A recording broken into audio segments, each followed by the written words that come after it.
Pemirsa, Presiden Amerika Serikat Donald Trump kembali mengarang cerita dan mengklaim pihak Teheran sangat ingin berdamai dengan Washington. Trump juga mengklaim beberapa pihak di Teheran secara diam-diam mengajak bernegosiasi. Sementara itu, mural-mural kecaman untuk rezim agresor Trump dan sekutu Zionisnya bermunculan di kota Teheran. Klaim Trump terkait Iran ia sampaikan saat berbicara di Pennsylvania Defense and Innovation Summit pada Kamis waktu setempat. Trump mengklaim Teheran sangat ingin berdamai, namun ia sesumbar pemerintahannya siap mengambil dua langkah tegas, menempuh jalur damai atau menyelesaikan dengan cara lain.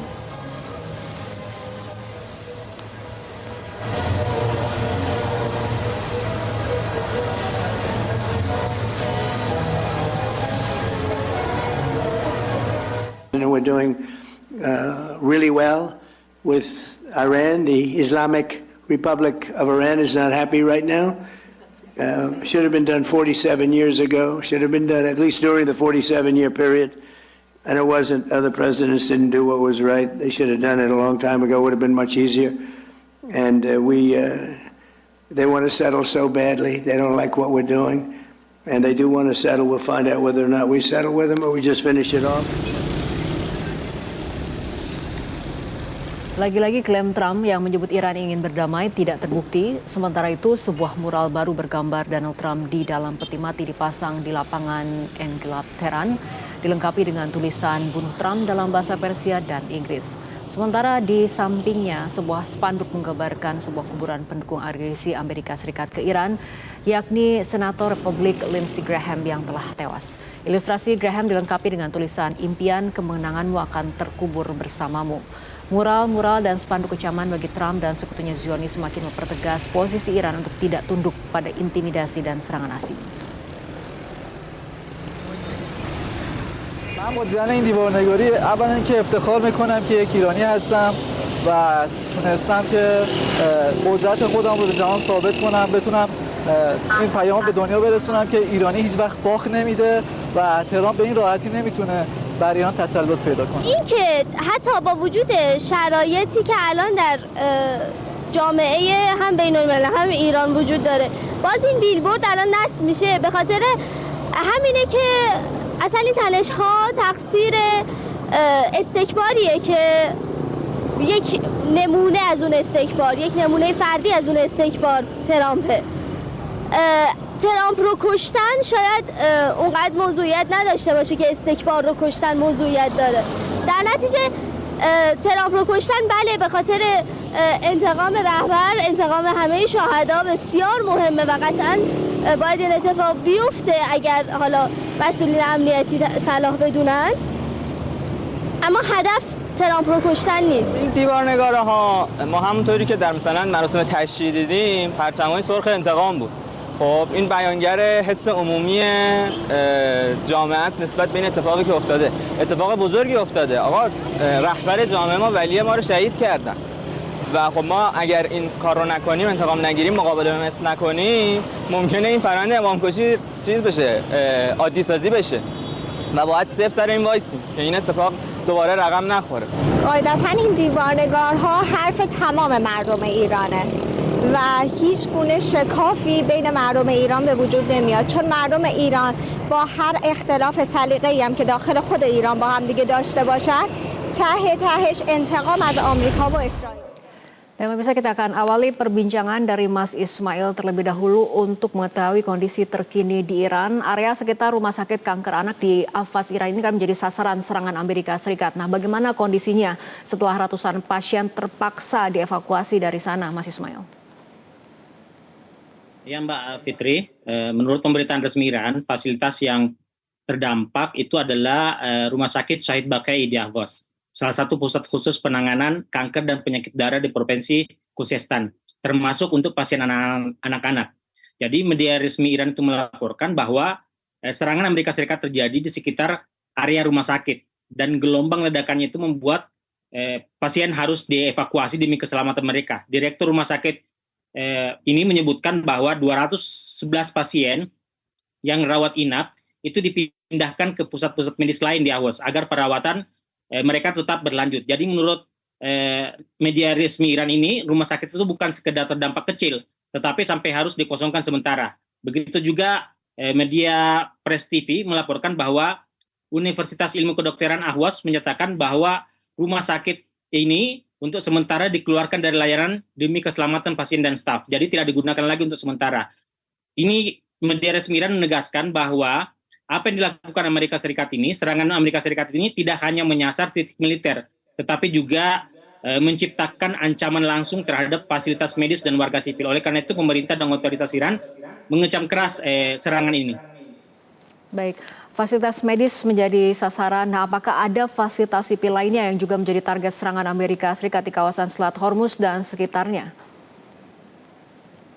Ya Mbak Fitri, dari serangan-serangan yang semakin gencar dilancarkan oleh Amerika Serikat di sekitar Selat Hormuz, ada beberapa fasilitas sipil atau kawasan non-militer yang ikut terdampak dalam gelombang serangan tersebut, terutama di wilayah selatan Iran dan di kawasan sekitar Teluk Persia. Dilaporkan bahwa di stasiun barat daya Iran itu disebutkan stasiun pompa air untuk pertanian itu diserang. Begitu juga di Abadan yang menimbulkan korban jiwa, serta pabrik air di Provinsi Ilam juga mengalami kerusakan infrastruktur. Jadi di kawasan yang lebih dekat dengan Selat Hormuz ini justru juga mengalami kerusakan parah, terutama memang menyerang fasilitas publik, terutama penampungan air. Bahkan disebutkan 2 reservoir air sipil di Provinsi Hormuzgan yang menurut laporan itu memutus akses air untuk 20.000 lebih warga. Jadi Iran, sebagaimana saya katakan tadi, mengecam serangan ini karena pola serangan Amerika Serikat itu dipandang bukan hanya menekan instalasi militer, tapi juga menggali, dan itu sengaja dilakukan. Fasilitas sipil seperti air, kesehatan, transportasi, kemudian kawasan pelabuhan, dan infrastruktur kehidupan masyarakat. Disebutkan bahwa ini dilakukan agar masyarakat kemudian jenuh dengan perang ini, kemudian meminta ke otoritas Iran, ke pemerintah dan militer Iran untuk segera menuntut untuk penghentian perang. Ini namun kita lihat bagaimana masyarakat Iran itu terus melakukan aksi unjuk rasa, demonstrasi, bahkan mendorong pemerintah dan otoritas Iran serta militer Iran untuk terus menggencarkan serangannya, membalas apa yang telah dilakukan oleh Amerika Serikat dan Israel terhadap Iran. Oke, baik, saya akan ke Mbak Dina melihat pola serangan Amerika Serikat yang tidak hanya kemudian fasilitas militer tapi juga fasilitas sipil, dan ini kemudian memanas selama 5 hari terakhir. Ini kan semakin mengancam kesepakatan awal yang dicapai pada 17 Juni lalu untuk mengakhiri agresi Amerika Serikat di semua lini. Apakah agresi ataupun serangan yang terus terjadi ini karena Amerika menganggap poin-poin dalam kesepakatan tersebut tidak menguntungkan bagi kepentingan mereka? Betul sekali. Saya menduga karena di Amerika Serikat pengambilan keputusan luar negerinya itu saat ini sangat digerakkan oleh pola pikir seorang presiden, jadi bukan proses kelembagaan yang kemudian melakukan satu perhitungan dan secara masak dan ya sifatnya jangka panjang, maka pegangan kita sebenarnya adalah apa yang dirasakan oleh Presiden Donald Trump. Saya menduga sejak tanggal 7 sebelum tanggal 7 lah ya, awal Juli ini, ketika Kongres di Amerika Serikat memutuskan untuk mengeluarkan statement lagi gara-gara Senat itu menolak ya Trump untuk melakukan perpanjangan perang untuk Iran. Di situ saya menduga ada suara-suara dari kaum oposisi yang membuat Trump panas. Jadi kita lihat, saksikan tadi statement-statement Trump itu sebenarnya lebih didominasi oleh upaya dia menegasikan apa yang berkembang di dalam negeri. Dan sebagai seorang pebisnis yang background-nya itu selalu berusaha untuk mencari titik baru negosiasi, dia memperlakukan negosiasi antar negara sama seperti negosiasi bisnis biasanya, bisnis properti, bisnis multinasional yang dia kenal. Setiap kali ada peluang, dia pikir bisa langsung masuk. Dan Trump itu sangat sensitif, kalau bacaan saya ya, sensitif terhadap being loser. Jadi kalau dia kalah sedikit saja, itu akan menghapuskan segala macam pertimbangan sebenarnya dalam jangka panjang. Dia bisa lebih untung kalau dia lebih tenang.